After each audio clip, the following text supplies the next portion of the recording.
Hello, welcome to sense of school of life sciences. നമ്മൾ ഇന്ന് മനസ്സിലാക്കാൻ പോകുന്നത് ടെറിഡോഫൈറ്റ്സിനെ കുറിച്ചാണ്. കഴിഞ്ഞ ക്ലാസ്സിൽ ആംഫീബിയൻ സപ്ലാങ്ക് കിങ്ഡം എന്നറിയപ്പെടുന്ന ബ്രയോഫൈറ്റ്സിനെ കുറിച്ച് മനസ്സിലാക്കി അല്ലേ? വിത്തില്ലാത്ത സസ്യങ്ങളിൽ, അതായത് ക്രിപ്റ്റോഗംസിലെ ഏറ്റവും ഉയർന്ന വിഭാഗമാണല്ലോ ടെറിഡോഫൈറ്റ്സ്.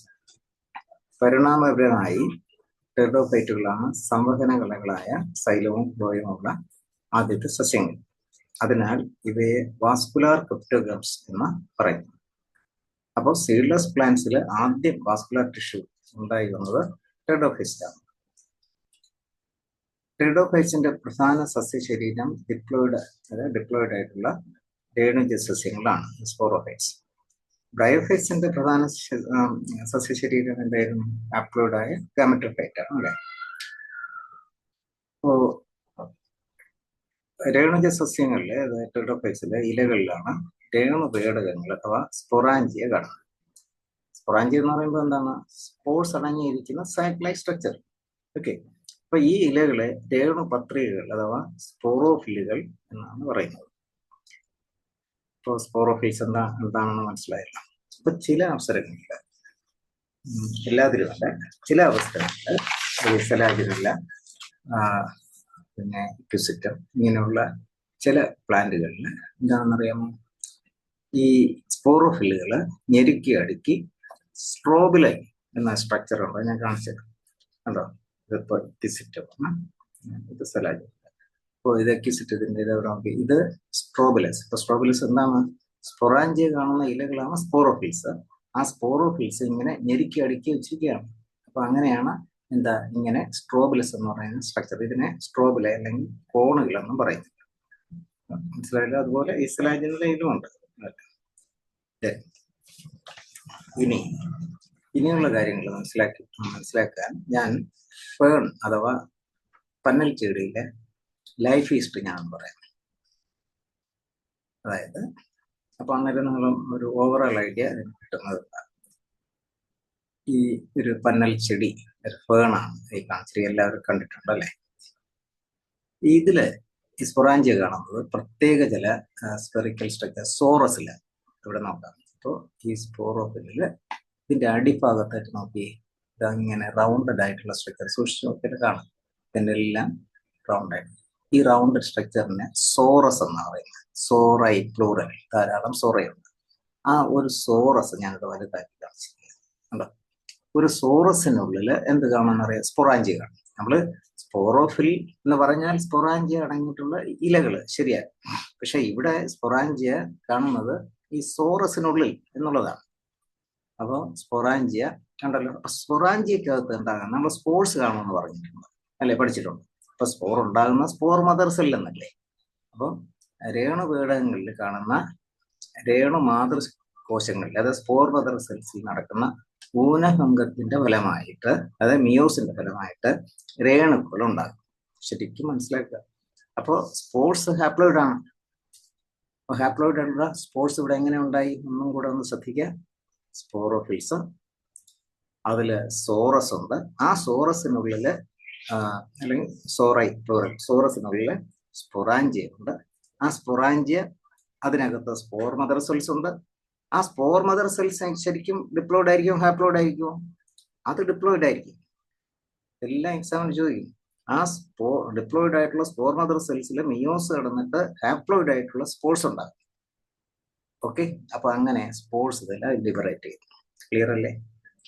അപ്പൊ ഇവിടെ ഈ രേണുക്കൾ മുളയ്ക്കുമ്പോൾ, അത് മുളച്ചു വരികയാണ്, ജെർമിനേറ്റ് ചെയ്ത് മുളയ്ക്കുമ്പോൾ ബഹുകോശങ്ങളോടുകൂടിയ സ്വതന്ത്രമായി ജീവിക്കുന്ന പ്രകാശ സംശ്ലേഷണ ശേഷിയുള്ള താലസ് പോലെയുള്ള ചെറിയ ഗാമറ്റോഫൈറ്റുകൾ ഉണ്ടാകും. കണ്ടോ? ഗാമറ്റോഫൈറ്റ്. ഇവിടുത്തെ ഈ ഗാമറ്റോഫൈറ്റിന്റെ പേരെന്താണെന്നറിയാം? പ്രോത്താലസ്. Very important, prothallus. അപ്പൊ പ്രോത്താലസ് ഹാപ്ലോയിഡ് ആയിരിക്കും, ഡിപ്ലോയിഡ് ആയിരിക്കും? ഹാപ്ലോയിഡ് ആണ്. കാര്യം ഹാപ്ലോയിഡ് ഉള്ള സ്പോർട്സ് ജെർമിനേറ്റ് ചെയ്താണ് ഉണ്ടായത് എന്നല്ലോ. അപ്പൊ ഇവയെ പ്രോത്താലസ് എന്ന് പറയുന്നു.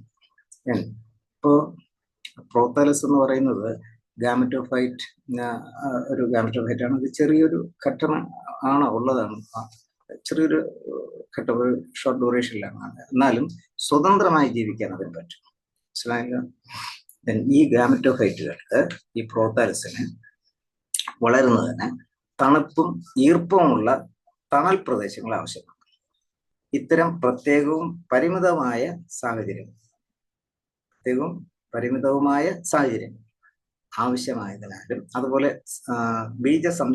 സംയോഗത്തിന് ജലം അനിവാര്യമായതിനാലുമാണ് ടെറിഡോഫൈറ്റുകൾ ചില പ്രത്യേക ഭൂപ്രദേശങ്ങളിൽ മാത്രമായിട്ട് കാണുന്നത്. നമുക്കറിയാമല്ലോ, എല്ലായിടും കാണത്തില്ല, തണൽ പ്രദേശങ്ങളിലൊക്കെ കാണുന്നത്. അതിന് കാരണം ഇതാണ്. ഓക്കെ, അപ്പൊ ഇനി നമുക്ക് ആ പ്രോത്താലസ് ഒരു ഇമ്പോർട്ടൻ്റ് ആണ്. എല്ലാ പോയിന്റും ഇമ്പോർട്ടൻ്റ് ആയിട്ടുള്ളത് ഞാൻ ചേർത്തിട്ടുള്ളൂ. ഓരോ പ്രാവശ്യം ഞാൻ ഇമ്പോർട്ടൻ്റ് എന്ന് പറയേണ്ട കാര്യമില്ല, എന്നാലും പറഞ്ഞു പോകാം. അപ്പോൾ പ്രോത്താലസ് അത് എന്താണ്? ഗാമറ്റോഫൈറ്റ് ഹാപ്ലോയിഡ് ആണ്.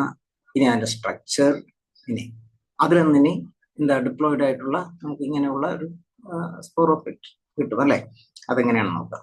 ഇവിടെ ഈ പ്രോത്താലസിന് അപ്പൊ ഗാമറ്റോഫൈറ്റുകളില് ആൺപെൺ ലൈംഗികാവയവങ്ങളായ പരാഗികവും അതായത് ആന്തരികവും അണ്ഡപുടകവും അതായത് ആർച്ചികോണികവും യഥാക്രമം കാണും.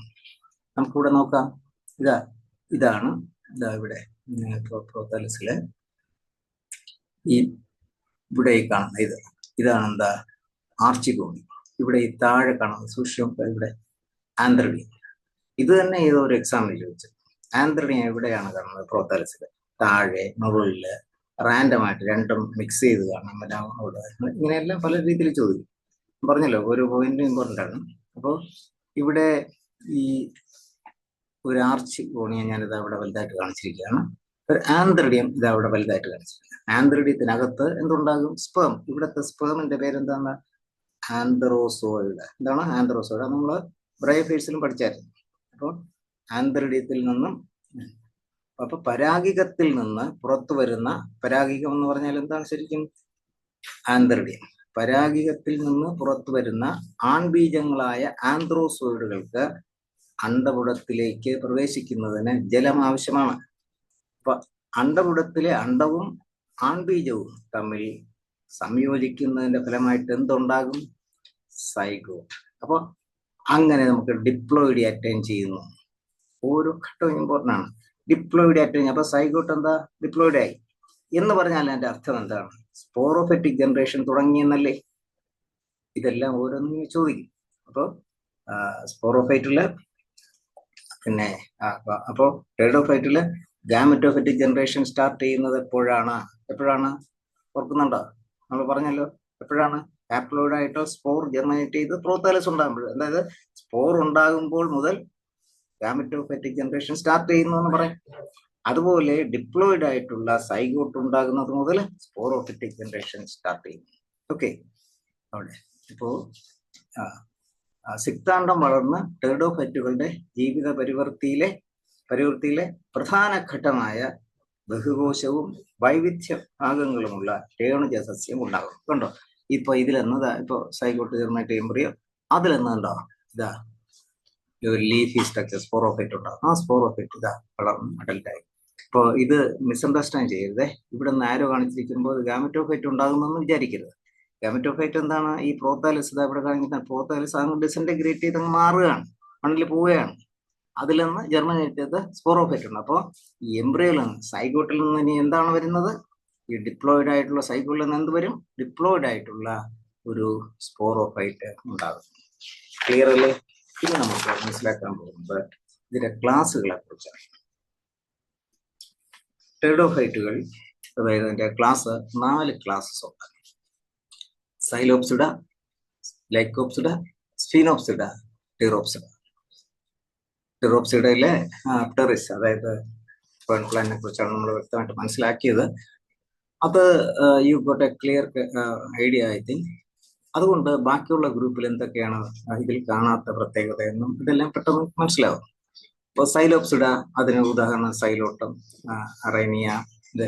ലൈക്കോപ്സിഡ, അതില് എന്താ ലൈക്കോപോഡിയം, സെലാജിനല്ല, എല്ലാം എക്സാമ്പിൾ എല്ലാം മാറിപ്പോയത്. സീനോപ്സിഡ, എക്യുസിറ്റം, ടിറോപ്സിഡ, മാർസീലിയ, ക്ലറിസ് എക്സെട്ര. ഓക്കെ, ഇനി നമുക്ക് ഓരോ ക്ലാസ്സിലെയും പ്രധാനപ്പെട്ട പ്രത്യേകതകൾ എന്താണെന്ന് നോക്കാം. നമ്മളിപ്പോ പെറോപ്സിഡയിലെ ഫേൺസിനെ കുറിച്ച് പല കാര്യങ്ങളും മനസ്സിലാക്കിയത് കൊണ്ട് ഞാൻ പറഞ്ഞു മറ്റ് ക്ലാസ്സുകളിലുള്ള കാര്യങ്ങൾ കമ്പയർ ചെയ്ത് പഠിക്കാൻ എളുപ്പമാണ്. ഏതുപോലെ ബ്രയോപ്സിഡയിലെ ഫിനേറിയ അതിന്റെ ലൈഫ് സൈക്കിൾ വ്യക്തമായിട്ട് നമ്മൾ പഠിച്ചു. ആ വീഡിയോ കാണാത്തവര് ആരെങ്കിലും ഉണ്ടെന്ന് കണ്ടോളണം. അന്നേരം you get A good idea about this.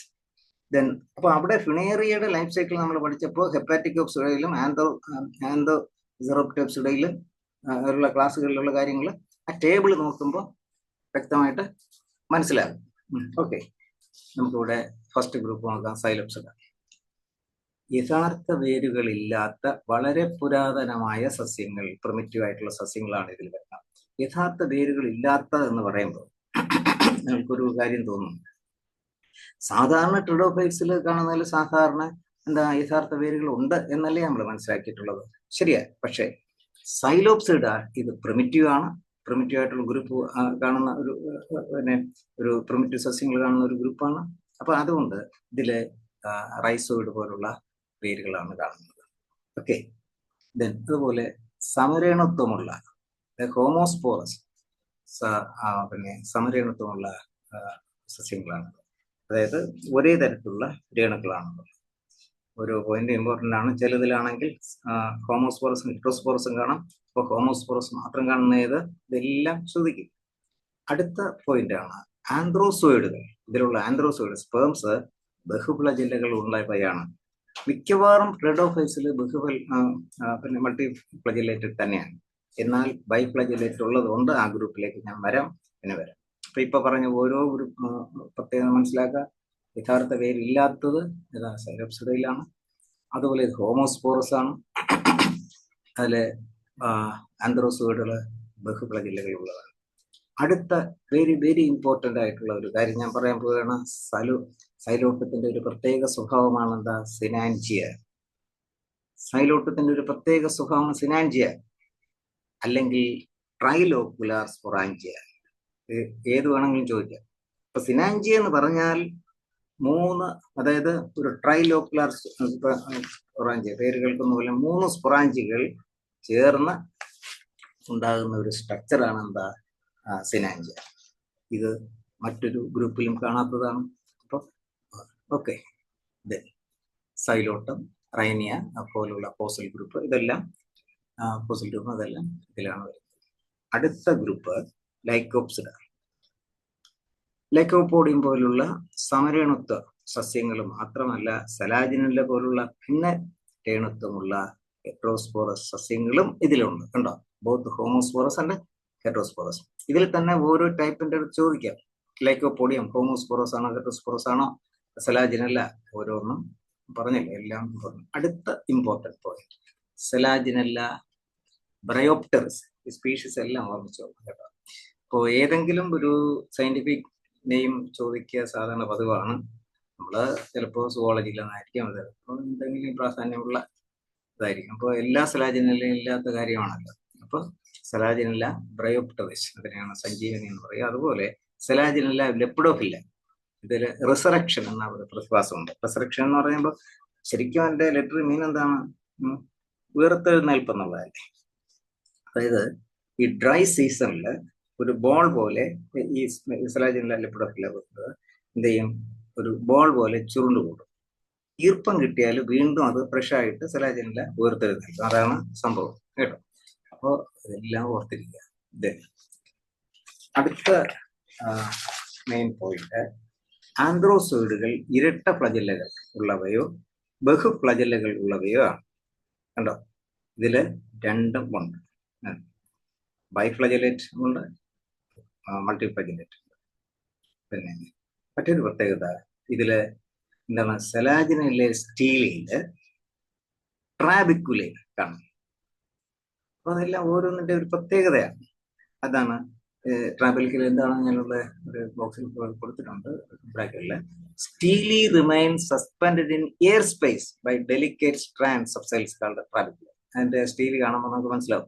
അതിന്റെ അനാറ്റമി ഒന്നും ഡീറ്റെയിൽ ആയിട്ടൊന്നും നിങ്ങൾക്ക് വേണ്ട. ഈ ഓരോന്നിലുള്ള ഈ ഏറ്റവും പ്രത്യേകതകൾ ഇത് സാധാരണ ചോദിക്കുക, HSC ചോദിക്കുക പതിവാണ്. അതുകൊണ്ടാണ് ഞാൻ തരുന്നത്. അടുത്ത ഇമ്പോർട്ടൻറ്റ് പോയിന്റ്. എല്ലാം ഇമ്പോർട്ടൻ്റ് തന്നെ. ഐസോയിഡ്സ്, അതെ, അതിൽ ദ്വിതീയ വളർച്ച കാണാം. അത് വളരെ ഇമ്പോർട്ടൻ്റ് ആണെന്ന് ഞാൻ പറയാതെ നിങ്ങൾക്ക് തോന്നിക്കാണുന്നത്. കാരണം എന്താ? ദ്വിതീയ വളർച്ച ഏതിനാ കാണുന്നത്? സാധാരണ ടെഡോഫൈസിൽ കാണുമോ? ഇല്ല. അപ്പോൾ ഐസോയിഡ്സിലുണ്ട്. ഇതില് ലൈക്കോപോഡിയം, അതിനെ ക്ലബ്മോസ് എന്ന് പറയും, സെലാജിനില്ല അഥവാ സ്പൈക്മോസ് എന്ന് പറയും, അല്ല ഐസോയിഡ്സ്, ഇതെല്ലാം വരുന്ന ഗ്രൂപ്പാണ് ഇത്.